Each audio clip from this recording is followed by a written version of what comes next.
Hello guys, আসসালামু আলাইকুম। আশা করি সবাই ভালো আছেন। আমরা আছি একটা অজানা একটা জায়গায়, যেটা আসলে নাম আসলে আমরা সঠিক জানি না।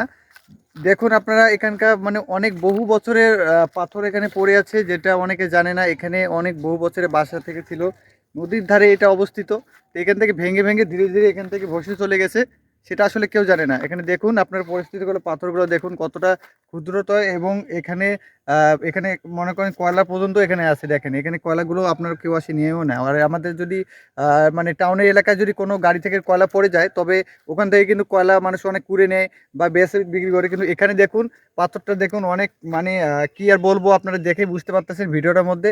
এবং দেখুন আপনাকে পিছনের সাইডটা আপনাকে দেখাই।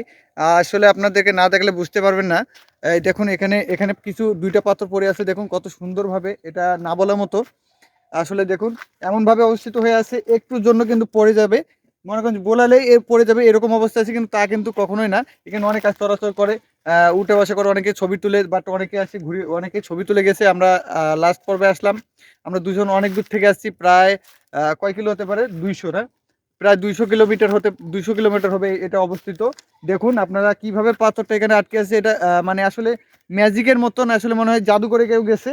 এটা দেখেন, মনে করবেন যে পড়েই যাচ্ছিল এভাবে এরকম। তা আমরা অনেক দূর থেকে আসছি গাইস, মানে এখানকার দৃশ্যটা দেখুন, মানে না বলার মতন। এখানে কিন্তু মানে আরো অনেক সুন্দর সুন্দর কিছু ছিল, যেগুলা মানে পানির নদীর সময় অনেক ভেসে গেছে। আর এখানকার পরিস্থিতি আসলে অনেক ভয়াবহ ছিল।